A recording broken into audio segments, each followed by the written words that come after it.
ದೆಹಲಿ ಬ್ಲಾಸ್ಟ್ಗೆ ಪ್ರಧಾನಿ ನರೇಂದ್ರ ಮೋದಿ ತೀವ್ರ ಖಂಡನೆಯನ್ನ ವ್ಯಕ್ತಪಡಿಸಿದ್ದಾರೆ. ಭೂತಾನ್ ಪ್ರವಾಸದಲ್ಲಿರೋ ಪ್ರಧಾನಿ ಮೋದಿ ಅಲ್ಲಿ ಸಾರ್ವಜನಿಕರನ್ನ ಉದ್ದೇಶಿಸಿ ಮಾತನಾಡುವ ವೇಳೆ ದೆಹಲಿಯಲ್ಲಿ ನಡೆದಿರುವ ಬ್ಲಾಸ್ಟ್ ಬಗ್ಗೆ ಪ್ರಸ್ತಾಪ ಮಾಡಿದ್ದಾರೆ. ಬ್ಲಾಸ್ಟ್ ಮಾಡಿದವರಿಗೆ ತಕ್ಕ ಶಿಕ್ಷೆ ಆಗತ್ತೆ, ಮೃತರ ಕುಟುಂಬಗಳಿಗೆ ನ್ಯಾಯ ಸಿಗಲಿದೆ, ನೊಂದ ಕುಟುಂಬದವರ ಜೊತೆ ನಾವಿದ್ದೇವೆ ಅಂತ ಹೇಳಿದ್ದಾರೆ. ಈ ಭಯಾವಹ घटना ने सभी के मन को व्यथित कर दिया है. मैं पीड़ित परिवारों का दुख समझता हूं. इस घटना की जांच में जुटी सभी एजेंसियों के साथ, सभी महत्वपूर्ण लोगों के साथ संपर्क में था, विचार विमर्श चलता था, जानकारियों के तार जोड़े जा रहे थे. इस षड्यंत्र की तह तक जाएगी. इसके पीछे के षड्यंत्रकारियों को बख्शा नहीं जाएगा. ದೆಹಲಿ ಬ್ಲಾಸ್ಟ್ಗೆ ರಕ್ಷಣಾ ಸಚಿವ ರಾಜನಾಥ್ ಸಿಂಗ್ ಆಕ್ರೋಶ ವ್ಯಕ್ತಪಡಿಸಿದ್ದಾರೆ. ದೆಹಲಿಯಲ್ಲಿ ರಕ್ತದೋಕುಳಿ ಹರಿಸಿದವರನ್ನ ಸುಮ್ಮನೆ ಬಿಡೋದಿಲ್ಲ. ಸ್ಫೋಟದ ಬಗ್ಗೆ ಎಲ್ಲ ಆಯಾಮಗಳಲ್ಲೂ ತನಿಖೆ ಆಗ್ತಾ ಇದೆ. ತನಿಖೆ ವಿವರಗಳನ್ನ ಶೀಘ್ರವೇ ಜನರ ಮುಂದಿಡ್ತೀವಿ. ಸ್ಫೋಟದಲ್ಲಿ ಯಾರ್ಯಾರ ಕೈವಾಡವಿದೆ ಎಲ್ಲವನ್ನ ಬಯಲಿಗೆ ಎಳೆಯುತ್ತೇವೆ. ಮೃತರ ಕುಟುಂಬಕ್ಕೆ ನ್ಯಾಯ ಸಿಗುವಂತೆ ಮಾಡ್ತೀವಿ ಅಂತ ರಕ್ಷಣಾ ಸಚಿವ ರಾಜನಾಥ್ ಸಿಂಗ್ ಹೇಳಿದ್ದಾರೆ. Extend my heartfelt condolences to all those who lost their lives in the tragic incident that occurred in Delhi yesterday. I pray to God to grant strength and solace to the bereaved families in this hour of deep grief. From this platform, I wish to assure my citizens that the country's leading investigative agencies are conducting a swift and thorough inquiry into the incident. The findings of the investigation will soon be made public. I want to formally assure the nation that those responsible for this tragedy will be brought to the justice and will not be spared under any circumstances. ದೆಹಲಿಯ airport ಬಳಿ ದಾಳಿ ಪ್ರಕರಣಕ್ಕೆ ಸಂಬಂಧಪಟ್ಟ ಹಾಗೆ ಇವತ್ತು ಕೇಂದ್ರ ಗೃಹ ಸಚಿವ ಅಮಿತ್ ಶಾ ಉನ್ನತ ಮಟ್ಟದ ಸಭೆ ನಡೆಸಿದ್ದಾರೆ. ಸಭೆಯಲ್ಲಿ ಸ್ಫೋಟದ ಬಳಿಕದ ಪರಿಸ್ಥಿತಿಯ ಬಗ್ಗೆ ಅಧಿಕಾರಿಗಳು ಮಾಹಿತಿ ಕೊಟ್ಟಿದ್ದಾರೆ. ಸಭೆಯಲ್ಲಿ ಕೇಂದ್ರ ಗೃಹ ಕಾರ್ಯದರ್ಶಿ ಗೋವಿಂದ ಮೋಹನ್, ಗುಪ್ತಚರ ವಿಭಾಗದ ನಿರ್ದೇಶಕ ತಪನ್ ದೇಖಾ ಸೇರಿದಂತೆ ಹಲವು ಅಧಿಕಾರಿಗಳು ಭಾಗಿಯಾಗಿದ್ದರು. ಸಭೆ ಬಳಿಕ ಮಾತನಾಡಿದ ಅಮಿತ್ ಶಾ, ಅಧಿಕಾರಿಗಳು ಉನ್ನತ ಮಟ್ಟದ ತನಿಖೆಯನ್ನ ನಡೆಸ್ತಾ ಇದ್ದಾರೆ ಅಂತ ಹೇಳಿದ್ದಾರೆ. ದೆಹಲಿ ಬಾಂಬ್ ಬ್ಲಾಸ್ಟ್ ಪ್ರಕರಣದ ಬಗ್ಗೆ ಮೈಸೂರಿನಲ್ಲಿ ಮಾತನಾಡಿರುವಂತಹ ಸಿಎಂ ಸಿದ್ದರಾಮಯ್ಯ, ಇಂತಹ ಘಟನೆಗಳು ನಡೆಯಬಾರದು. ದಾಳಿ ಕುರಿತಂತೆ ನಾನು ಮಾಹಿತಿಯನ್ನು ಕಲೆ ಹಾಕ್ತಾ ಇದ್ದೀನಿ. ಮೃತರ ಕುಟುಂಬದ ಜೊತೆ ನಾನು ಇರ್ತೀನಿ. ಬಾಂಬ್ ದಾಳಿಯಿಂದಾಗಿ ಬಿಹಾರ ಚುನಾವಣೆ ಮೇಲೆ ಪರಿಣಾಮ ಬೀರುವಂತಹ ಸಾಧ್ಯತೆ ಇದೆ. ಬಿಜೆಪಿಗೆ ವಿರುದ್ಧವಾಗಿ ಪರಿಣಾಮ ಬೀರಬಹುದು. ಇನ್ನು ಕಾಂಗ್ರೆಸ್ ಪರವಾಗಿ ಅದು ವರ್ಕ್ ಆಗಬಹುದು ಅಂತ ಹೇಳಿದ್ದಾರೆ. ಈಗ ನೋಡಿ, ಅಮಾಯಕ ಜನ ಸತ್ತಿದ್ದಾರೆ. ಎಷ್ಟೇ ಜನ ಸತ್ತಿರಲಿ, ಅದು ಜನರು ಪ್ರಾಣ ಕಳ್ಕೊಳ್ಳೋದು ಇದೆಯಲ್ಲ, ಕಾರ್ ಬ್ಲಾಸ್ಟ್ ಕೆಂಪುಕೋಟೆ ಹತ್ರನೇ ಆಗಿದೆ. ಆಗಬಾರದು. ಚುನಾವಣಾ ಸಂದರ್ಭದಲ್ಲಿ ಆಗಿರೋದು ಅದು ನೋಡಬೇಕು. ನಾನು ಮಾಹಿತಿ ಇಲ್ಲ, ತನಿಖೆ ಮಾಡಿ ಸತ್ಯಾಂಶ ಹೊರಬರಬೇಕು. ಬಾಂಬ್ ಬ್ಲಾಸ್ಟ್ ಆಗಬಾರದು. ಈಗ ನೋಡಿ, ಅಮಾಯಕ ಜನ ಸತ್ತಿದ್ದಾರೆ. ಎಷ್ಟೇ ಜನ ಸತ್ತಿರಲಿ, ಅದು ಜನರು ಪ್ರಾಣ ಕಳ್ಕೊಳ್ಳೋದು ಇದೆಯಲ್ಲ, ಕಾರ್ ಬ್ಲಾಸ್ಟ್ ಕೆಂಪುಕೋಟೆ ಹತ್ರನೇ ಆಗಿದೆ. ಆಗಬಾರದು. ಚುನಾವಣಾ ಸಂದರ್ಭದಲ್ಲಿ ಆಗಿರೋದು ಅದು ನೋಡಬೇಕು. ನಾನು ಮಾಹಿತಿ ಇಲ್ಲ, ತನಿಖೆ ಮಾಡಿ ಸತ್ಯಾಂಶ ಹೊರಬರಬೇಕು. ದೆಹಲಿ ಬಾಂಬ್ ಸ್ಫೋಟ ಪ್ರಕರಣಕ್ಕೆ ಸಂಬಂಧಪಟ್ಟ ಹಾಗೆ ಬಿಜೆಪಿ ನಾಯಕ ಛಲವಾದಿ ನಾರಾಯಣಸ್ವಾಮಿ ಪ್ರತಿಕ್ರಿಯಿಸಿದ್ದಾರೆ. ಭಾರತದ ಮೇಲೆ ವಿಧ್ವಂಸಕ ಕೃತ್ಯಗಳು ಹೊಸದೇನಲ್ಲ. ಪುಲ್ವಾಮಾ ದಾಳಿ ಆದ್ಮೇಲೆ ಭಾರತ ಎಚ್ಚೆತ್ತುಕೊಂಡಿದೆ. ಅವರಿಗೆ ತಕ್ಕ ಪಾಠ ಕಲಿಸುವ ಕೆಲಸ ಮೋದಿ ಮಾಡಿದ್ದಾರೆ. ಈ ಘಟನೆಯನ್ನು ನಾನು ಖಂಡಿಸುತ್ತೇನೆ. ಯಾರು ಈ ಕೃತ್ಯದಲ್ಲಿ ಭಾಗಿಯಾಗಿದ್ದಾರೋ ಅವರ ವಿರುದ್ಧ ಕಠಿಣ ಕ್ರಮ ಆಗಬೇಕು ಅಂತ ಆಗ್ರಹಿಸಿದ್ದಾರೆ. ಇನ್ನು ಇದೇ ವಿಚಾರದ ಬಗ್ಗೆ ಅರಗ ಜ್ಞಾನೇಂದ್ರ, ಸಿಟಿ ರವಿ ಕೂಡ ಪ್ರತಿಕ್ರಿಯಿಸಿದ್ದಾರೆ. ಇವತ್ತು ನಡೆದಿರತಕ್ಕಂತ ಈ ಕೃತ್ಯವನ್ನ ದೇಶದ ಪ್ರತಿಯೊಬ್ಬ ಪ್ರಜೆಯೂ ಕೂಡ ಇದನ್ನು ಖಂಡಿಸ್ತಾನೆ. ನಾನು ಕೂಡ ಖಂಡಿಸ್ತೇನೆ. ಸರ್ಕಾರ ಆದಷ್ಟು ಬೇಗನೆ ಈ ಕೃತ್ಯಗಳಿಗೆ ಯಾರು ಕೈಜೋಡಿಸಿದ್ದಾರೆ ಅವರನ್ನು ತಕ್ಷಣ ಬಂಧಿಸಬೇಕು, ತಕ್ಕ ಶಿಕ್ಷೆಯನ್ನು ಕೊಡಬೇಕು.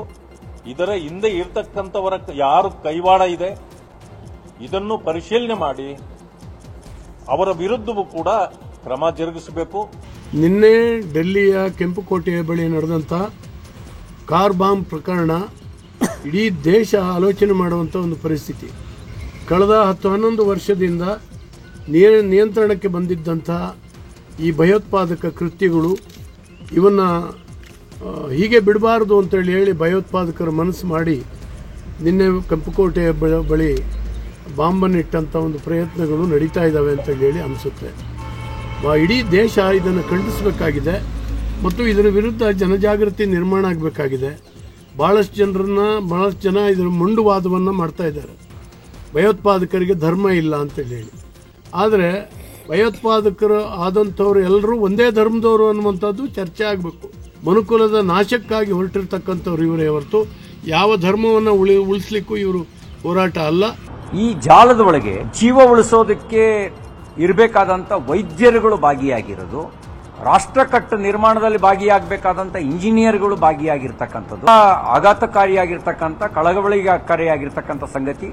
ಸಹಿತ ಭಯೋತ್ಪಾದನೆಯನ್ನು ಕಿತ್ತು ಹಾಕಬೇಕು. ಭಯೋತ್ಪಾದನೆ ಮೂಲ ಇಲ್ಲಿಂದ, ಯಾರು ಇವರಿಗೆ ತರಬೇತಿ ಕೊಡ್ತಾ ಇದ್ದಾರೆ, ಹಣಕಾಸಿನ ನೆರವು ಎಲ್ಲಿಂದ ಸಿಗ್ತಾ ಇದೆ, ಇದನ್ನ ಬೇರ್ ಸಹಿತ ಕಿತ್ತಾಕದೇ ಇದ್ರೆ ಒಂದು ಐಸೋಲೇಟೆಡ್ ಇನ್ಸಿಡೆಂಟ್ ತರ ನೋಡಬಾರ್ದು.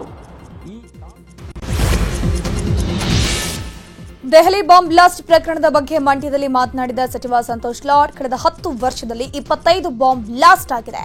ಎಲ್ಲ ಸಂದರ್ಭದಲ್ಲಿ ನಾವು ಕೇಂದ್ರ ಸರ್ಕಾರದ ಜೊತೆಗಿದ್ದೇವೆ.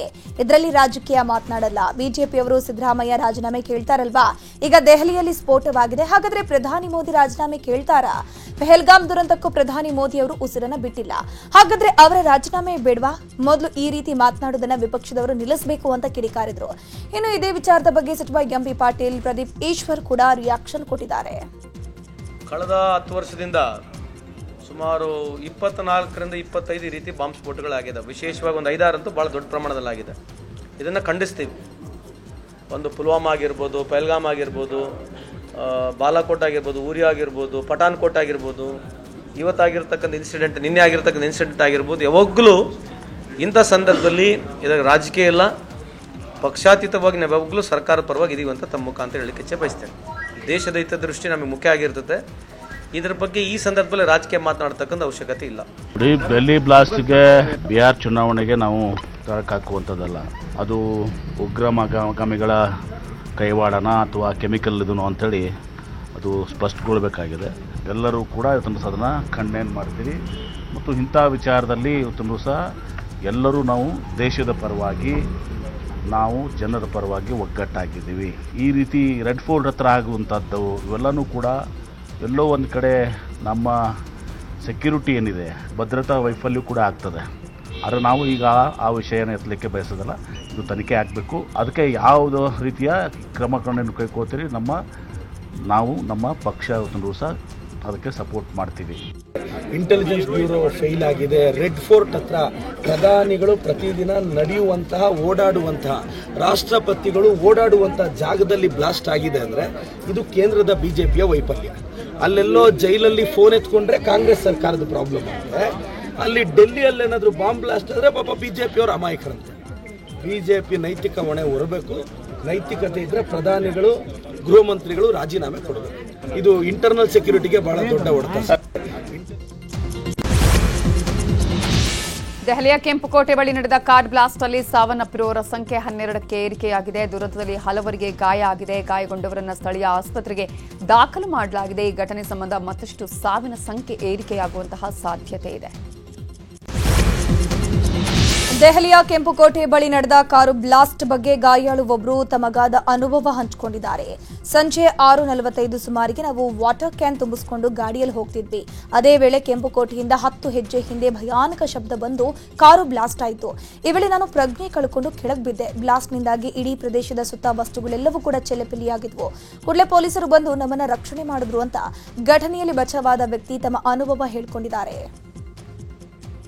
10 कदम दूरी रख लीजिए या 1 जरीब दूरी रख लीजिए. चोट यहाँ लगी है और यहाँ कुछ गहरा चोट है. मांस फट गया, हड्डी दिखाई दे रहा है. अब गाड़ी की बॉडी लगा, क्या लगा ये हम बेहोश हो गए, नहीं बता सकते. हम गिर गए थे एक बार, फिर दूसरा बार संभल के उठे, उतने में प्रशासन आ गए, हम लोगों को भगाया वहां से। हम सारा सामान ದೆಹಲಿ ಬ್ಲಾಸ್ಟ್ ಪ್ರಕರಣದ ಹಿನ್ನೆಲೆ ಎನ್ಐಎ ತಂಡ ಬಾಂಬ್ ಬ್ಲಾಸ್ಟ್ ಆದ ಸ್ಥಳಕ್ಕೆ ಎನ್ಐಎ ಟೀಮ್ ವಿಸಿಟ್ ಕೊಟ್ಟಿದ್ದು ಕೆಂಪುಕೋಟೆಯ ಸುತ್ತ ಭಾರೀ ಭದ್ರತೆ ಒದಗಿಸಲಾಗಿದೆ. ಸ್ಫೋಟದ ಕುರಿತು ಎನ್ಐಎ ತಂಡ ಸ್ಥಳ ಪರಿಶೀಲನೆ ನಡೆಸುತ್ತಿದ್ದು ತನಿಖೆ ಚುರುಕುಗೊಳಿಸಿದೆ. ಇನ್ನು ಘಟನಾ ಸ್ಥಳಕ್ಕೆ ಎನ್ಎಸ್ಜಿ ಟೀಮ್ ಕೂಡ ಭೇಟಿ ಕೊಟ್ಟಿದೆ. ಘಟನಾ ಸ್ಥಳವನ್ನು ಪರಿಶೀಲನೆ ಮಾಡಿದ್ದಾರೆ.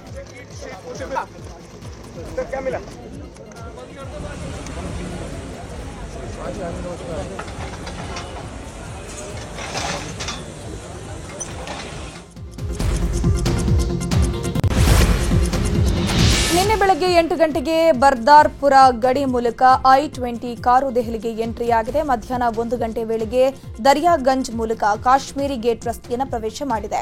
ಕೆಂಪುಕೋಟೆ ಬಳಿಕ ಸುನೆಹರಿ ಮಸೀದಿ ಬಳಿ ಮಧ್ಯಾಹ್ನ 3:19 ರಿಂದ 6:48 ರವರೆಗೆ ಈ ಕಾರನ್ನ ಪಾರ್ಕ್ ಮಾಡಲಾಗಿತ್ತು.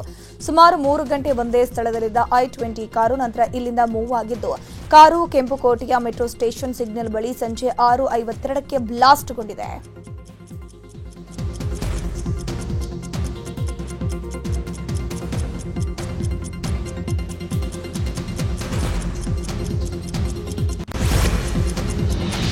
ಈ ಬ್ಲಾಸ್ಟ್ ಆದ ಕಾರು ಒಬ್ಬರಲ್ಲ ಇಬ್ಬರಲ್ಲ 5 ಕೈ ಬದಲಾಗಿತ್ತು. ಸ್ಫೋಟಗೊಂಡ HR-26 CE 7674 ನೋಂದಣಿಯ ಈ I-20 ಕಾರು ಮೊಹಮ್ಮದ್ ಸಲ್ಮಾನ್ ಹೆಸರಲ್ಲಿ 2014ರಲ್ಲಿ ಹರಿಯಾಣದಲ್ಲಿ ನೋಂದಣಿಯಾಗಿತ್ತು.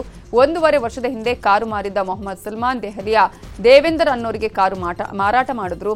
ಈ ಕಾರನ್ನ ದೇವೇಂದರ್ ಸೋನುಗೆ ಮಾರಾಟ ಮಾಡಿದ್ರು. ಪುಲ್ವಾಮಾ ಮೂಲದ ತಾರಿಕ್ ಅನ್ನುವ ವ್ಯಕ್ತಿಗೆ ಸೋನು ಮಾರಾಟ ಮಾಡಿದ್ದ. ತಾರಿಕ್ ಡಾಕ್ಟರ್ ಉಮರ್ ಮೊಹಮ್ಮದ್ಗೆ ಕಾರು ಮಾರಿದ್ದ. ಸ್ಫೋಟಕ್ಕೆ ಪುಲ್ವಾಮಾ ನಂಟು ಬಿಚ್ಚಿಕೊಳ್ತಿದ್ದು ಉಗ್ರರ ಕೈವಾಡದ ಬಗ್ಗೆ ಎನ್ಐಎ ತನಿಖೆ ಚುರುಕುಗೊಳಿಸಿದೆ. ಸದ್ಯಕ್ಕೆ ಮೊಹಮ್ಮದ್ ಸಲ್ಮಾನ್ ಮತ್ತು ದೇವೇಂದರ್ನನ್ನ ವಶಕ್ಕೆ ಪಡೆಯಲಾಗಿದೆ. ಇನ್ನು ದುರಂತ ಸಂಬಂಧ ಪುಲ್ವಾಮಾದ ಡಾಕ್ಟರ್ ಉಮರ್ ಮನೆಗೆ ಎನ್ಐಎ ತಂಡ ಭೇಟಿ ಕೊಟ್ಟಿದೆ. ಪೊಲೀಸರೊಂದಿಗೆ ಎನ್ಐಎ ಟೀಮ್ ಭೇಟಿ ನೀಡಿದ್ದು ಡಾಕ್ಟರ್ ಉಮರ್ ಕುಟುಂಬದವರನ್ನ ಎನ್ಐಎ ವಿಚಾರಣೆ ನಡೆಸಿದ್ದಾರೆ. ಉಮರ್ ಸಹೋದರ ಆಜಾದ್ ಶಕೀಲ್, ಸಹೋದರಿ ಮುಜಾಮಿಲ್ ಅಖ್ತರ್ ವಿಚಾರಣೆ ನಡೆಸುತ್ತಿದ್ದು ಉಮರ್ಗೆ ಉಗ್ರ ಸಂಘಟನೆಯ ಲಿಂಕ್ ಇದೆಯಾ ಅನ್ನೋ ಹಲವು ಆಯಾಮಗಳಲ್ಲಿ ವಿಚಾರಣೆಗಳ ಬಗ್ಗೆ ಎನ್ಐಎ ತನಿಖೆ ನಡೆಸ್ತಾ ಇದೆ. पिछली बार वो आया था, हमारे पापा की सर्जरी थी, मुझे लगता है जून में वो आया था जी. उसी टाइम आया था 1-2 दिन, फिर गया था वापस वो. तो क्या सीन है कल हुआ जी सर, सब एलिगेशंस लगा रहे हैं ये बड़ा आतंकवादी हैं, टेररिस्ट हैं वगैरह. हमें इस सब से कुछ मतलब नहीं है. हमें पिछले 20 सालों से, पिछले 50 सालों से कोई केस नहीं लग रहा है हमारे घर को. इंडिया के लिए हमने पत्थर भी खाए हैं, ये आप लोगों से कह सकते हो. हमारा खेती बाड़ी का काम है सब कुछ. जी सर, बहुत अच्छा. आप लोगों से कहो, आप मालूम करवाओ, सबको बोलो वो कैसा था, क्या कर रहा है. पहले उन्होंने कहा कि उमर कहाँ है, हमने बोला दिल्ली में है, उमर दिल्ली में है. तो उन्होंने कहा कि हमें थोड़ी सी पूछताछ करके उनको ले जा सकते हैं. फिर उनको लेके गए. आपकी बात कब हुई थी उमर से? और लास्ट फ्राइडे को हमने बात की थी. Last Friday. उसके बाद कोई बात नहीं? उसके बाद कोई बात नहीं हुई. बस लास्ट फ्राइडे को हमने उमर के साथ बात की. क्या कह सकते हो, मुझे तो नहीं लगता, क्योंकि जिस टाइप का वो इंसान था मुझे हैरत हो रही है.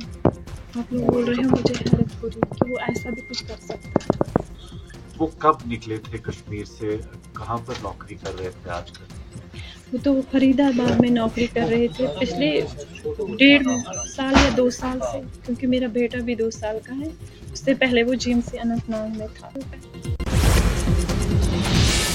ದೆಹಲಿ ಬ್ಲಾಸ್ಟ್ ಹಿಂದೆ ಜೈಷೆ ಮೊಹಮ್ಮದ್ ಉಗ್ರರ ಕೈವಾಡ ಇದೆಯಾ ಅನ್ನುವ ಅನುಮಾನ ಶುರುವಾಗಿದೆ. ಜಮ್ಮು ಕಾಶ್ಮೀರದ ತನಿಖೆಯ ವೇಳೆ ನೌಗಾಂನಲ್ಲಿ ಪತ್ರವೊಂದು ಪತ್ತೆಯಾಗಿದೆ. ಈ ವರ್ಷದ ಅಕ್ಟೋಬರ್ 17ರ ದಿನಾಂಕ ಇರುವ ಉಗ್ರರ ಪತ್ರ ಪತ್ತೆಯಾಗಿದ್ದು ಪಾಕ್ ಮೂಲದ ನಿಷೇಧಿತ ಜೈಷೆ ಮೊಹಮ್ಮದ್ ಹೆಸರಲ್ಲಿ ಪತ್ರ ಪತ್ತೆಯಾಗಿದೆ. ಇನ್ನು ಪತ್ರವನ್ನೇ ಆಧಾರವಾಗಿಟ್ಟುಕೊಂಡು ದೆಹಲಿಯ ಘಟನೆಯ ಬಗ್ಗೆ ತನಿಖೆ ನಡೆಸಲಾಗುತ್ತಿದೆ.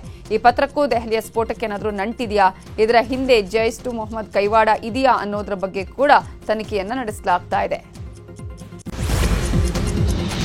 ದೆಹಲಿ ಬ್ಲಾಸ್ಟ್ ಪ್ರಕರಣದ ಬಗ್ಗೆ ಪಹಲ್ಗಾಮ್ನಲ್ಲಿ ಉಗ್ರರ ದಾಳಿಗೆ ಬಲಿಯಾದ ಮಂಜುನಾಥ್ ಸಂಬಂಧಿ ಡಾಕ್ಟರ್ ರವಿಕಿರಣ್ ನ್ಯೂಸ್ 18ಗೆ ರಿಯಾಕ್ಷನ್ ಕೊಟ್ಟಿದ್ದಾರೆ.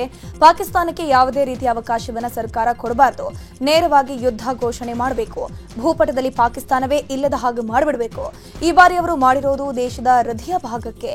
ಈ ಅಟ್ಯಾಕ್ನಿಂದ ನಮಗೆ ಬಹಳ ಅವಮಾನವಾಗಿದೆ, ಹೀಗಾಗಿ ಸರ್ಕಾರವು ದಿಟ್ಟ ನಿರ್ಧಾರವನ್ನು ಕೈಗೊಳ್ಳಬೇಕು ಅಂತ ಅವರು ಆಗ್ರಹಿಸಿದ್ರು. ಒಂದು ಕಾರ್ ಡೋರೇ ಏನೋ 200 ಮೀಟರ್ಸ್ ಅಷ್ಟು ಆಚೆಗೆ ಹೋಗಿ ಬಿದ್ದಿದೆ ಅಂತ ಹೇಳಿದ್ರೆ ಎಷ್ಟು ಬಲವಾದಂಥ ಒಂದು ಸ್ಫೋಟ ಆಗಿದೆ ಅನ್ನೋಂಥದ್ದನ್ನ ನಾವು ಅಂದಾಜು ಮಾಡ್ಬೋದು. ಅಕ್ಕಪಕ್ಕದಲ್ಲಿರೋಂಥ 7-8 ಕಾರ್ಗಳು ಹೋಗಿರುವಂಥದ್ದು ಇರ್ಬೋದು, ಅಥವಾ ಭಾಳ ಒಂಥರ ನೋವಿನ ಸಂಗತಿ.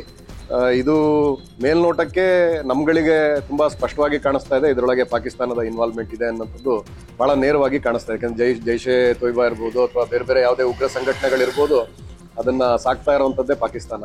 ಸೊ ಅವರೇ ಇದ್ರೊಳಗೆ ಇನ್ವಾಲ್ವ್ ಆಗಿದ್ದಾರೆ ಅಂತ ಹೇಳಿದ್ಮೇಲೆ ದರ್ ಇಸ್ ಎ ಡೈರೆಕ್ಟ್ ಅವ್ರಿಗೆ ಕಾಂಟ್ಯಾಕ್ಟ್ ಇರುವಂಥದ್ದು ತುಂಬಾ ಸ್ಪಷ್ಟವಾಗಿ ಇದರಲ್ಲಿ ಕಾಣಿಸ್ತಾ ಇದೆ. ಆದರೆ ಸರ್ಕಾರಕ್ಕೆ ಅದಕ್ಕೆ ಬೇಕಾಗಿರುವಂತಹ ಒಂದು ಎವಿಡೆನ್ಸ್ ಬೇಕಾಗ್ಬೋದು. ಪ್ರಾಬಬಲಿ ಇವತ್ತು ಅಥವಾ ನಾಳೆ ಒಳಗೆ ಈವನ್ ಅದನ್ನ ಐಡೆಂಟಿಫೈ ಮಾಡಿ ಅಂದ್ರೆ ಅವ್ರದ್ದೇ ಇದೆ ಅನ್ನೋದಕ್ಕೆ ಏನ್ ಬೇಕೋ ಆ ತರದ ಪ್ರೂಫ್ ಕೂಡ ಸರ್ಕಾರಕ್ಕೆ ಸಿಗಬಹುದು ಅಂತಾನೆ ನಾನು ಭಾವಿಸ್ತೀನಿ. ದೆಹಲಿ ಬ್ಲಾಸ್ಟ್ ಬಳಿಕ ರಾಜ್ಯದಾದ್ಯಂತ ಭಾರೀ ಕಟ್ಟೆಚ್ಚರ ವಹಿಸಲಾಗಿದೆ. ಹಾವೇರಿ, ದಾವಣಗೆರೆ, ಕಲಬುರಗಿ, ವಿಜಯನಗರ, ಶಿವಮೊಗ್ಗ, ವಿಜಯಪುರ ಸೇರಿದಂತೆ ಎಲ್ಲಾ ಕಡೆ ಪೊಲೀಸರು ಭದ್ರತಾ ಕ್ರಮ ಕೈಗೊಂಡಿದ್ದಾರೆ. ಜನನಿಬಿಡ ಪ್ರದೇಶ, ಪ್ರವಾಸಿ ಕೇಂದ್ರ, ಪ್ರಮುಖ ಸ್ಥಳಗಳಲ್ಲಿ ಭದ್ರತಾ ತಪಾಸಣೆಯನ್ನ ನಡೆಸಲಾಗ್ತಾ ಇದೆ. ದೆಹಲಿ ಬ್ಲಾಸ್ಟ್ ಬಳಿಕ ರಾಜ್ಯದಲ್ಲಿ ಹೈ ಅಲರ್ಟ್ ಘೋಷಿಸಲಾಗಿದೆ. ಹೀಗಾಗಿ ಬೆಂಗಳೂರಿನ ವಿಧಾನಸೌಧ, ವಿಕಾಸಸೌಧ, ಎಂಎಸ್ ಬಿಲ್ಡಿಂಗ್, ರಾಜಭವನ, ಶಾಸಕರ ಭವನ, ಸಿಎಂ ನಿವಾಸ, ಕಾವೇರಿ, ಗೃಹ ಕಚೇರಿ ಕೃಷ್ಣ, ಸಚಿವರ ನಿವಾಸದ ಬಳಿ ಭದ್ರತೆ ಒದಗಿಸಲಾಗಿದೆ. ವಿಧಾನಸೌಧದ ಗೇಟ್ 3 ಕಡೆಗಳಲ್ಲೂ ವಾಹನಗಳ ತಪಾಸಣೆ ಮಾಡಲಾಗಿದ್ದು ಹೆಚ್ಚಿನ ನಿಗಾ ವಹಿಸಲಾಗಿದೆ. ದೆಹಲಿ ಬ್ಲಾಸ್ಟ್ ಬಳಿಕ ದೇಶದಾದ್ಯಂತ ವಿಮಾನ ನಿಲ್ದಾಣಗಳಲ್ಲೂ ಹೈ ಅಲರ್ಟ್ ಮಾಡಲಾಗಿದೆ. ಕೆಂಪೇಗೌಡ ವಿಮಾನ ನಿಲ್ದಾಣ ಟರ್ಮಿನಲ್ 2 ಅಲ್ಲಿ ಶ್ವಾನದಳದಿಂದ ಪರಿಶೀಲನೆ ಮಾಡಲಾಗ್ತಾ ಇದೆ. ಏರ್ಪೋರ್ಟ್ಗೆ ಬರುವ ಪ್ರಯಾಣಿಕರು ಹಾಗೂ ವಾಹನಗಳ ಮೇಲೆ ಹದ್ದಿನ ಕಣ್ಣಿಡಲಾಗಿದೆ. ಅಲ್ಲದೆ ಹೆಚ್ಚುವರಿ ಪೊಲೀಸ್ ಸಿಬ್ಬಂದಿಯನ್ನ ನಿಯೋಜನೆ ಮಾಡಲಾಗಿದೆ. ಇನ್ನು ನಗರದ ಎಲ್ಲಾ ಕಡೆ ತಪಾಸಣೆ ನಡೆಸ್ತಾ ಇರುವ ಕುರಿತು ಕಮಿಷನರ್ ಸೀಮಂತ್ ಕುಮಾರ್ ಸಿಂಗ್ ಮಾಧ್ಯಮಗಳಿಗೆ ಮಾಹಿತಿ ಕೊಟ್ಟಿದ್ದಾರೆ. ಈ ಅಂಟಿನಲ್ಲಿ ಎಲ್ಲ ಕಡೆ ಕಟ್ಟೆಚ್ಚರಿಕೆ ಇತ್ತು. ಸೊ ನಮ್ಮ ಬ್ಯಾಂಗ್ಳೂರು ಸಿಟಿ ಪೊಲೀಸ್ ದೆಹಲಿಯ ಬಾಂಬ್ ಬ್ಲಾಸ್ಟ್ ಬೆನ್ನಲ್ಲೇ ಬೆಂಗಳೂರಿನ ಮೆಜೆಸ್ಟಿಕ್ನಲ್ಲಿ ಬ್ಯಾಗ್ ಒಂದು ಆತಂಕ ಮೂಡಿಸಿತು. ಬ್ಯಾಗ್ ಕಂಡು ಕೆಎಸ್ಆರ್ಟಿಸಿ ಸಿಬ್ಬಂದಿ ಆತಂಕಗೊಂಡಿದ್ರು. ಬಳಿಕ ಬ್ಯಾಗ್ ಪರಿಶೀಲನೆ ಮಾಡಿದ್ರು. ಆದರೆ ಬ್ಯಾಗ್ನಲ್ಲಿ ಬಟ್ಟೆ, ವೈಯಕ್ತಿಕ ವಸ್ತುಗಳು ಪತ್ತೆಯಾಗಿದೆ. ಮೌರಿಷನ್ ಪ್ರಜೆ ಪೊರೋಸಿಮಾಸಿಸ್ ಎಂಬಾತ ಬೆಂಗಳೂರಿನಿಂದ ಸಕಲೇಶಪುರಕ್ಕೆ ಹೋಗಬೇಕಾದ್ರೆ ಬಸ್ ಹತ್ತುವ ಆತುರದಲ್ಲಿ ಬ್ಯಾಗ್ ಅನ್ನು ಅಲ್ಲಿಯೇ ಬಿಟ್ಟು ಹೋಗಿದ್ದಾರೆ ಅಂತ ಕೆಎಸ್ಆರ್ಟಿಸಿ ಭದ್ರತಾ ಸಿಬ್ಬಂದಿ ಸತೀಶ್ ಸ್ಪಷ್ಟನೆಪಡಿಸಿದ್ದಾರೆ. ಪಟಾಕಿ ಬ್ಲಾಸ್ಟ್ ಆಗಿದ್ದಕ್ಕೆ ಬಾಂಬ್ ಬ್ಲಾಸ್ಟ್ ಆಗಿದೆ ಅಂತ ವಿದ್ಯಾರ್ಥಿಗಳು ಹೆದರಿರೋ ಘಟನೆ ಆನೇಕಲ್ ತಾಲೂಕಿನ ಎಸ್ ಬಿಂಗಿಪುರದಲ್ಲಿ ನಡೆದಿದೆ. ಬ್ರೇನಿ ಸ್ಟಾರ್ಸ್ ಇಂಟರ್ನ್ಯಾಷನಲ್ ಶಾಲೆಯಲ್ಲಿ ಈ ಘಟನೆ ನಡೆದಿದ್ದು, ಶಾಲೆಯ ಬಾತ್ರೂಮಲ್ಲಿ ವಿದ್ಯಾರ್ಥಿಗಳು ಪಟಾಕಿ ಇಟ್ಟಿದ್ರು. ಇದು ಸ್ಫೋಟಗೊಂಡು ವಿದ್ಯಾರ್ಥಿಗಳಲ್ಲಿ, ಸಾರ್ವಜನಿಕರಲ್ಲಿ ಆತಂಕಕ್ಕೆ ಕಾರಣವಾಗಿತ್ತು. ಬಳಿಕ ಸಿಬ್ಬಂದಿ ಪರಿಶೀಲನೆ ನಡೆಸಿದ ವೇಳೆ ಪಟಾಕಿ ಅನ್ನೋದು ಗೊತ್ತಾಗಿದೆ. ಘಟನೆ ಸಂಬಂಧ ಪೋಷಕರು ಇವತ್ತು ಪೊಲೀಸರಿಗೆ ಮಾಹಿತಿ ಕೊಟ್ಟಿದ್ದು, ಶಾಲಾ ಆಡಳಿತ ಮಂಡಳಿಯನ್ನು ಕರೆಸಿ ಬನ್ನೇರುಘಟ್ಟ ಠಾಣೆ ಪೊಲೀಸರು ವಿಚಾರಣೆ ನಡೆಸಿದ್ದಾರೆ. ಬಿಹಾರದಲ್ಲಿ ಇಂದು 2ನೇ ಹಂತದ ಮತದಾನ ಆರಂಭ ಆಗಿದೆ. 20 ಜಿಲ್ಲೆಗಳಲ್ಲಿ 122 ಕ್ಷೇತ್ರಗಳಲ್ಲಿ ಮತದಾನ ನಡೀತಾ ಇದೆ. ಕತಿಹಾರ್ನಲ್ಲಿ ಮುಂಜಾನೆಯಿಂದಲೇ ಮತಗಟ್ಟೆ ಮುಂದೆ ಜನರು ಸರತಿ ಸಾಲಲ್ಲಿ ಬಂದು ಮತದಾನ ಮಾಡ್ತಾ ಇದ್ದಾರೆ. ಮಧ್ಯಾಹ್ನ 1 ಗಂಟೆಯವರೆಗೆ ಚುನಾವಣಾ ಆಯೋಗದ ಪ್ರಕಾರ 41.62% ಮತದಾನ ಮಾಡಲಾಗಿದೆ. ಮೈಸೂರಲ್ಲಿ ಹುಲಿ ದಾಳಿ ಹೆಚ್ಚಳದ ಬಗ್ಗೆ ಸಿಎಂ ಸಿದ್ದರಾಮಯ್ಯ ಪ್ರತಿಕ್ರಿಯಿಸಿದ್ದಾರೆ. ಮೈಸೂರಿನಲ್ಲಿ ಮಾತನಾಡಿರುವಂತಹ ಅವರು, 3 ಜನರು ಹುಲಿ ದಾಳಿಗೆ ಮೃತರಾಗಿದ್ದಾರೆ. ಅರಣ್ಯಾಧಿಕಾರಿಗಳ ಉತ್ತರದಿಂದ ನಾನು ಸಮಾಧಾನವಾಗಿಲ್ಲ. ಕಾಡಿನ ಒಳಗಡೆ ನೀರು, ಮೇವು ಸಮೃದ್ಧವಾಗಿ ಸಿಗಬೇಕು. ಲ್ಯಾಂಟಿನ ಹೆಚ್ಚಾಗಿ ಕಾಡಿನಲ್ಲಿ ಬೆಳೆದಿದೆ. ಅದನ್ನ ಕ್ಲೀನ್ ಮಾಡಿ ಕೆರೆ ಗುಂಡಿಗಳಲ್ಲಿ ನೀರು ಸಿಗುವಂತೆ ಮಾಡಬೇಕು ಅಂತ ಅರಣ್ಯಾಧಿಕಾರಿಗಳಿಗೆ ಸೂಚನೆ ಕೊಟ್ಟಿದ್ದೀನಿ. ಹುಲಿ ದಾಳಿಗೆ ವೈಜ್ಞಾನಿಕ ಕಾರಣ ಹುಡುಕೋಕೆ ಮುಂದಿನ ವಾರ ಅರಣ್ಯ ಸಚಿವರು ಅಧಿಕಾರಿಗಳ ಜೊತೆ ಸಭೆ ಮಾಡ್ತೀನಿ ಅಂತ ಹೇಳಿದ್ರು. ಆನೆಗಳ ಸಂಖ್ಯೆ ಜಾಸ್ತಿ ಆಗಿದ್ದಾವೆ. ನಾನು ಅವ್ರು ಕೊಡ್ತಕ್ಕಂಥ ಉತ್ತರದಿಂದ ಸಮಾಧಾನ ಆಗಿಲ್ಲ. ಲ್ಯಾಂಟನ ಇದು ಜಾಸ್ತಿ ಬೆಳೆದು ಬಿಟ್ಟಿದೆ, ಅದನ್ನೆಲ್ಲ ಕ್ಲೀನ್ ಮಾಡಬೇಕು. ಕೆರೆಗಳಲ್ಲಿ, ಗುಂಡಿಗಳಲ್ಲಿ ನೀರು ಸಿಗಬೇಕು. ಆನೆಗಳಿಗೆ ಮತ್ತೆ ಹುಲಿಗಳಿಗೆ ನೀರು ಸಿಗಬೇಕು, ಮೇವು ಸಿಗಬೇಕು. ಅದನ್ನು ಕಟ್ಟುನಿಟ್ಟಾಗಿ ಮಾಡಲೇಬೇಕು ಅಂತ ಹೇಳಿದ್ದೀನಿ. ಎಲ್ಲೆಲ್ಲಿ ರೈಲ್ವೆ ಬ್ಯಾರಿಕೇಡ್ ಇಲ್ಲ ಅಲ್ಲೆಲ್ಲ ಕಡೆ ರೈಲ್ವೆ ಬ್ಯಾರಿಕೇಡ್ ಆಗ್ತಕ್ಕಂಥದ್ದು. ಒಂದು ವರ್ಷದಲ್ಲಿ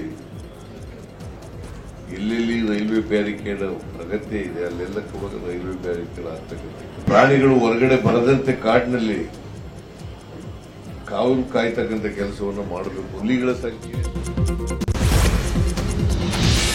ಚಾಮರಾಜನಗರ ಜಿಲ್ಲೆಯಲ್ಲಿ ಹುಲಿ ದಾಳಿ ಮುಂದುವರೆದಿದೆ. ಗುಂಡ್ಲುಪೇಟೆ ತಾಲೂಕಿನ ಮಂಚಹಳ್ಳಿ ಗ್ರಾಮದಲ್ಲಿ ಹುಲಿ ದಾಳಿಗೆ 2 ಹಸು ಬಲಿಯಾಗಿದ್ದು, ಗ್ರಾಮದ ಶಿವಣ್ಣ ಅನ್ನುವರು ಹಸು ಮೇಯಿಸುವುದಕ್ಕೆ ಬಿಟ್ಟಿದ್ದ ವೇಳೆ ಈ ಘಟನೆ ನಡೆದಿದೆ. ಅರಣ್ಯ ಇಲಾಖೆ ವಿರುದ್ಧ ರೈತರು ಆಕ್ರೋಶ ವ್ಯಕ್ತಪಡಿಸಿದ್ದು, ಹುಲಿ ಸೆರೆ ಹಿಡಿಯುವಂತೆ ಆಗ್ರಹಿಸಿದ್ದಾರೆ. ನಿನ್ನೆ ನಡೆದ ಕೆಡಿಪಿ ಸಭೆ ವಿಚಾರವಾಗಿ ಮೈಸೂರಿನಲ್ಲಿ ಮಾತನಾಡಿದ CM Siddaramaiah, SP, IT commissioner, ಡಿಸಿಪಿಗಳು ಸಭೆಯಲ್ಲಿದ್ದರು. ಅವರಿಗೆಲ್ಲ ಅಪರಾಧ ಪ್ರಕರಣಗಳನ್ನು ತಡೆಗಟ್ಟಬೇಕು. ಎಫ್ಐಆರ್ ರಿಜಿಸ್ಟರ್ ಆದ ಮೇಲೆ 90 ದಿನಗಳಲ್ಲಿ ಚಾರ್ಜ್ ಶೀಟ್ ರೆಡಿ ಮಾಡಬೇಕು. ಅಪರಾಧವಾದ ಸ್ಥಳಕ್ಕೆ ಕಮಿಷನರ್, ಎಸ್ಪಿ ಭೇಟಿ ನೀಡಬೇಕು ಅಂತ ಸೂಚನೆ ಕೊಟ್ಟಿದ್ದೇನೆ. ಅಲ್ಲದೆ ಪೊಲೀಸರಿಗೆ ತಿಳಿಯದೆ ಅಪರಾಧ ನಡೆಯೋಕೆ ಸಾಧ್ಯ ಇಲ್ಲ. ಹೀಗಾಗಿ ರೌಡಿಗಳ ಮೇಲೆ ಪೊಲೀಸರು ಕಣ್ಣಿಟ್ಟಿರಬೇಕು, ಜನಪರ ಕೆಲಸ ಮಾಡಬೇಕು ಅಂತ ಹೇಳಿದ್ದಾರೆ. ಎಲ್ಲ ಪೊಲೀಸ್ ಸ್ಟೇಷನ್ಗಳಿಗೂ ಭೇಟಿ ಕೊಡ್ತಕ್ಕಂಥ ಕೆಲಸವನ್ನು ಮಾಡಬೇಕು. ಅಪರಾಧಿಗಳು ರೌಡಿಗಳನ್ನ ಬಿಟ್ಟು ಉಳಿದವ್ರ ಜೊತೆಯಲ್ಲಿ ಜನಸ್ನೇಹಿಯಾಗಿರ್ಬೇಕು ಅಂತ.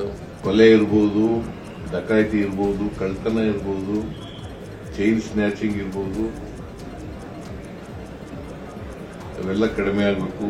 ನಾರ್ಕೋಟಿಕ್ ಡ್ರಗ್ಸ್ ಜಾಲ, ವಿದ್ಯಾರ್ಥಿಗಳು, ವಿಶೇಷವಾಗಿ ವಿದ್ಯಾರ್ಥಿಗಳು, ಯುವಕರು ಈ ಚಟಕ್ಕೆ ಬಲಿಯಾಗಿ ಅವರ ಭವಿಷ್ಯ ಹಾಳು ಮಾಡ್ಕೊಳ್ತಕ್ಕಂಥ ಕೆಲಸ ಮಾಡ್ತಾ ಇದ್ದಾರೆ. ಮೈಸೂರು ಜಿಲ್ಲೆಯನ್ನ ಡ್ರಗ್ಸ್ ಮುಕ್ತ ಜಿಲ್ಲೆಯನ್ನಾಗಿ ಮಾಡಬೇಕು. ಎಲ್ಲ ಜಿಬಿಎನ ಟಿವಿಸಿಸಿ ಕಚೇರಿ ಮೇಲೆ ಲೋಕಾಯುಕ್ತ ದಾಳಿ ನಡೆದಿದ್ದು, ಲೋಕಾಯುಕ್ತ ಇನ್ಸ್ಪೆಕ್ಟರ್ ಗೋವಿಂದ ರಾಜು ನೇತೃತ್ವದಲ್ಲಿ 5 ಅಧಿಕಾರಿಗಳ ತಂಡ ದಾಳಿ ನಡೆಸಿದೆ. ದಾಳಿ ವೇಳೆ 126 ಕಾಮಗಾರಿಗಳ ಕಡತಗಳ ಪರಿಶೀಲನೆ ಮಾಡಿದ್ದು, 126 ಕಾಮಗಾರಿಗಳಲ್ಲಿ ಕಳಪೆ ಕಾಮಗಾರಿ ಆಗಿರುವ ಬಗ್ಗೆ ಶಂಕೆ ಇದ್ದು, ಹೀಗಾಗಿ ಕಡತಗಳನ್ನು ಪರಿಶೀಲಿಸಿ ಜಿಬಿಎ ಅಧಿಕಾರಿಗಳನ್ನು ಪ್ರಶ್ನೆ ಕೇಳಿದ್ದಾರೆ. ಇನ್ನು ಜಿಬಿಎ ಜೊತೆಗೆ ದಕ್ಷಿಣ, ಉತ್ತರ ಹಾಗೂ ಪಶ್ಚಿಮ ನಗರ ಪಾಲಿಕೆಗಳ ಕಚೇರಿಯಲ್ಲೂ ದಾಳಿಯಾಗಿದ್ದು, ದಾಖಲೆ ಪರಿಶೀಲನೆ ಮಾಡಲಾಗುತ್ತಿದೆ. ಇನ್ನು ಲೋಕ ದಾಳಿ ಬಗ್ಗೆ ಮಾತನಾಡಿರೋ GBA chief commissioner Maheshwara Rao, Lokayukta ಅಧಿಕಾರಿಗಳು ಕೆಲವು ಮಾಹಿತಿ ಕೇಳಿದ್ದಾರೆ, ಅವರಿಗೆ ಬೇಕಾದ ಎಲ್ಲ ಮಾಹಿತಿ ಕೊಟ್ಟಿದ್ದೇವೆ ಅಂತ ಹೇಳಿದ್ದಾರೆ. ನಾನು ಏನು ಉತ್ತರ ಕೊಡೋದು ನನಗೆ ಅರ್ಥ ಆಗಲ್ಲ. ಏನೋ ನಡೀತಾ ಇದೆ, ನಾನು ಹೇಳಿದೆ ಮಾಡಿ, ನಮಗೇನು ಗೊತ್ತು. They have come in the morning to do a check, I am aware. So we have told our people to give full cooperation in this regard. ಏನಾದರೂ ಮಾಹಿತಿ ಅವರಿಗೆ ಸಿಗ್ತಾ ಇದ್ರೆ ಖಂಡಿತ ನಾವು ಅವರಿಗೆ ಅಸಿಸ್ಟ್ ಮಾಡ್ತೀವಿ. ಆರೋಪ ಬಗ್ಗೆ ತನಿಖೆ ನಡೀತಾ ಇದೆ. ಅದಕ್ಕೆ ಏನಾದರೂ ಫೈಲ್ಸ್ ಅವರಿಗೆ ಅವಕಾಶ ಬೇಕಾದರೆ, ಬಿಕಾಸ್ ನಮ್ಮ ಈ ಜಿಬಿಎ ಆಗಿದ ತಕ್ಷಣ ಸ್ವಲ್ಪ ಫೈಲ್ಸು ಕೊಡೋದ್ರಲ್ಲಿ ಸ್ವಲ್ಪ ಎಲ್ಲರೂ ಬಂದು ಕಲೆಕ್ಟ್ ಮಾಡ್ತಾರೆ. ನಾವೆಲ್ಲ ಡಿಜಿಟೈಸ್ ಮಾಡ್ತಾ ಇದ್ದೇವೆ. ಸೊ ಅದಕ್ಕೆ ಏನಾದರೂ ಫೈಲ್ಸ್ ಅವಶ್ಯಕತೆ ಇದ್ದರೆ ಖಂಡಿತ ನಾವು ಅದರ ವ್ಯವಸ್ಥೆ ಕೊಡ್ತೇವೆ. ಥ್ರಿಲ್ಗಾಗಿ ರಾಯಲ್ ಎನ್ಫೀಲ್ಡ್ ಕಳ್ಳತನ ಮಾಡ್ತಾ ಇದ್ದ ಕಳ್ಳರನ್ನ ಪೊಲೀಸರು ಬಂಧಿಸಿದ್ದಾರೆ. ಬೈಕ್ ಕಳ್ಳ ರಾಜು ಅಲಿಯಾಸ್ ಕುಪ್ಪಸ್ವಾಮಿಯನ್ನ ಆಡುಗೋಡಿ ಪೊಲೀಸರು ಅರೆಸ್ಟ್ ಮಾಡಿದ್ದು, ಬಂಧನದಿಂದ 1.25 ಕೋಟಿ ಮೌಲ್ಯದ 42 ರಾಯಲ್ ಎನ್ಫೀಲ್ಡ್ 350cc ಬೈಕ್ ಅನ್ನು ವಶಕ್ಕೆ ಪಡೆದುಕೊಳ್ಳಲಾಗಿದೆ. ಇನ್ನು ಇಂದಿರಾನಗರದಲ್ಲೂ ಕೂಡ 2 ಬೈಕ್ ಕಳ್ಳರನ್ನ ಪೊಲೀಸರು ಅರೆಸ್ಟ್ ಮಾಡಿದ್ದಾರೆ. ರಾತ್ರಿ ವೇಳೆ ರಸ್ತೆ ಬದಿ ನಿಲ್ಲಿಸಿದ್ದ ಬೈಕ್ ಅನ್ನ ಹ್ಯಾಂಡ್ ಲಾಕ್ ಮುರಿದು ಕಳ್ಳತನ ಮಾಡುತ್ತಿದ್ದ ತೌಫಿಕ್ ಪಾಷಾ ಶೇಖ್ ಗೌಸ್ನ ಪೊಲೀಸರು ಅರೆಸ್ಟ್ ಮಾಡಿದ್ದು, ಬಂಧಿತರಿಂದ 24 ಲಕ್ಷ ಮೌಲ್ಯದ 20 ಬೈಕ್, 2 ಬ್ಯಾಟರಿಗಳನ್ನು ವಶಕ್ಕೆ ಪಡೆದಿದ್ದಾರೆ. ಚಿನ್ನ ಮಾರಾಟ ಮಾಡಿ ಹಣ ಕೊಡಿಸೋದಾಗಿ ವಂಚನೆ ಮಾಡಿದ 2 ಆರೋಪಿಗಳನ್ನು ಹಲಸೂರು ಗೇಟ್ ಪೊಲೀಸರು ಅರೆಸ್ಟ್ ಮಾಡಿದ್ದಾರೆ. ಜೀರನ್ ಸಕಾರಿಯಾ ಹಾಗೆಯೇ ರಾಜೇಂದ್ರ ಸಕಾರಿಯಾ ಬಂಧಿತ ಆರೋಪಿಗಳಾಗಿದ್ದಾರೆ. ಹರ್ಷಿತ್ ಬಿ ಅನ್ನುವರಿಗೆ ಆರೋಪಿಗಳು ವಂಚನೆ ಮಾಡಿದ್ದು, 3 ಒಟ್ಟಾಗಿ ವ್ಯವಹಾರ ಮಾಡ್ತಾ ಇದ್ರು. ಹರ್ಷಿತ್ ಬಳಿಯಿಂದ ಚಿನ್ನದ ಗಟ್ಟಿ ಪಡ್ಕೊಂಡಿದ್ದ ಆರೋಪಿಗಳು ಅದನ್ನು ಮಾರಾಟ ಮಾಡಿ ಹಣ ಕೊಡೋದಾಗಿ ನಂಬಿಸಿ ಮೋಸ ಮಾಡಿದ್ದಾರೆ. ಈ ಬಗ್ಗೆ ಹರ್ಷಿತ್ ಹಲಸೂರು ಗೇಟ್ ಪೊಲೀಸ್ ಠಾಣೆಗೆ ದೂರು ದಾಖಲಿಸಿದ್ದಾರೆ. 2ರನ್ನು ಪೊಲೀಸರು ಅರೆಸ್ಟ್ ಮಾಡಿದ್ದಾರೆ. ಇನ್ನು ಬಂಧಿತರಿಂದ 1.60 ಕೋಟಿ ಮೌಲ್ಯದ 1300 ಗ್ರಾಂ ಚಿನ್ನದ ಗಟ್ಟಿಯನ್ನು ವಶಕ್ಕೆ ಪಡೆಯಲಾಗಿದೆ. ಡಾಬಾದಲ್ಲಿ ಅಕ್ರಮ ಮದ್ಯ ಮಾರಾಟ ಹಿನ್ನೆಲೆ ಗ್ರಾಮಸ್ಥರು ಡಾಬಾಗೆ ನುಗ್ಗಿ ಅಕ್ರಮ ಮದ್ಯ ಸಮೇತ ಮಾಲೀಕನನ್ನ ಹಿಡಿದಿದ್ದಾರೆ. ಚಿತ್ರದುರ್ಗ ತಾಲೂಕಿನ ಹಳೆ ಕಲ್ಲಹಳ್ಳಿ ಗ್ರಾಮದಲ್ಲಿ ಈ ಒಂದು ಘಟನೆ ನಡೆದಿರುವಂತದ್ದು. ಇನ್ನು ಬಿಯರ್, ರಮ್, ವಿಸ್ಕಿ ಬಾಟಲ್ಗಳನ್ನು ವಶಕ್ಕೆ ಪಡೆದು ಡಾಬಾ ಮಾಲೀಕರ ವಿರುದ್ಧ ಗ್ರಾಮಸ್ಥರು ಆಕ್ರೋಶ ವ್ಯಕ್ತಪಡಿಸಿದ್ದಾರೆ. ಕಾರ್ ಮತ್ತು ಕ್ಯಾಂಟರ್ ನಡುವೆ ಅಪಘಾತ ಸಂಭವಿಸಿರುವ ಘಟನೆ ಗದಗ ಜಿಲ್ಲೆ ನರಗುಂದ ಪಟ್ಟಣದಲ್ಲಿ ನಡೆದಿದೆ. ಕಾರಿಗೆ ಕ್ಯಾಂಟರ್ ಡಿಕ್ಕಿ ಹೊಡಿತಾ ಇದ್ದಂತೆ ಕಾರಲ್ಲಿದ್ದ ಓರ್ವ ಡೋರ್ ತೆಗೆದು ಓಡಿದಾನೆ. ಚಾಲಕನ ಸಮಯ ಪ್ರಜ್ಞೆಯಿಂದ ಕಾರಲ್ಲಿದ್ದವರು ಪಾರಾಗಿದ್ದಾರೆ. ಇನ್ನು ಈ ಘಟನೆ ಸಂಬಂಧ ಪೊಲೀಸ್ ಠಾಣೆಯಲ್ಲಿ ಪ್ರಕರಣ ದಾಖಲಾಗಿದೆ. ಎಪಿಎಂಸಿ ಮಾರುಕಟ್ಟೆ ಆವರಣದಲ್ಲಿ ಮರಗಳ ಮಾರಣ ಹೋಮ ಮಾಡಿರುವ ಘಟನೆ ಕೋಲಾರ ಜಿಲ್ಲೆಯ ಬಂಗಾರಪೇಟೆಯಲ್ಲಿ ನಡೆದಿದೆ. ಆವರಣದಲ್ಲಿರುವಂತಹ 5ಕ್ಕೂ ಹೆಚ್ಚು ಮರಗಳನ್ನು ಅಧಿಕಾರಿಗಳು ಕಟಾವು ಮಾಡಿಸಿದ್ದಾರೆ. ಕಟಾವು ಮಾಡಿದ ಮರಗಳನ್ನು ಸಿಬ್ಬಂದಿ ಟ್ರ್ಯಾಕ್ಟರ್ನಲ್ಲಿ ಸಾಗಿಸಿದ್ದಾರೆ. ಪೂರ್ವಾನುಮತಿ ಪಡೆಯದೆ ಮರಗಳನ್ನು ಕಟಾವು ಮಾಡಿದ್ದಾರೆ ಅಂತ ಆರೋಪ ಮಾಡುತ್ತಿದ್ದು, ಕಟಾವು ಮಾಡಿರುವವರ ವಿರುದ್ಧ ಕಾನೂನು ಕ್ರಮಕ್ಕೆ ಪರಿಸರವಾದಿಗಳು ಆಗ್ರಹಿಸಿದ್ದಾರೆ. ಹರಪನ ಅಗ್ರಹಾರ ಜೈಲಲ್ಲಿ ರಾಜಾತಿಥ್ಯ ಪ್ರಕರಣ ಸಂಬಂಧ ನಿನ್ನೆ ನಟ ಧನ್ವೀರನ್ನ ವಿಚಾರಣೆ ಮಾಡಲಾಗಿದ್ದು, ವಿಚಾರಣೆ ಬಳಿಕ ಸಿಸಿಬಿ ಹಾಗೂ ಪರಪ್ಪನ ಅಗ್ರಹಾರ ಪೊಲೀಸರು ಮೊಬೈಲ್ ಅನ್ನು ವಶಕ್ಕೆ ಪಡೆದಿದ್ದು ಸೆನ್ ಪೊಲೀಸ್ ಠಾಣೆಗೆ ರವಾನಿಸಿದ್ದಾರೆ. ಸೆನ್ ಪೊಲೀಸ್ ಠಾಣೆಯಲ್ಲಿ ಮೊಬೈಲ್ ರಿಟ್ರೀವ್ ಮಾಡಿ ಪರಿಶೀಲನೆ ಮಾಡಲಿದ್ದಾರೆ. ಈ ಬಗ್ಗೆ ಪ್ರತಿಕ್ರಿಯಿಸಿರುವ ಬೆಂಗಳೂರು ನಗರ ಪೊಲೀಸ್ ಆಯುಕ್ತ ಸೀಮಂತ್ ಕುಮಾರ್ ಸಿಂಗ್, ನಟ ಧನ್ವೀರ್ ಕರೆಸಿ ವಿಚಾರಣೆ ನಡೆಸಲಾಗಿದೆ. ಅವಶ್ಯಕತೆ ಇದ್ರೆ ಮತ್ತೆ ಎಫ್ಐಆರ್ ದಾಖಲಿಸಿಕೊಳ್ತೀವಿ ಅಂತ ಹೇಳಿದ್ದಾರೆ.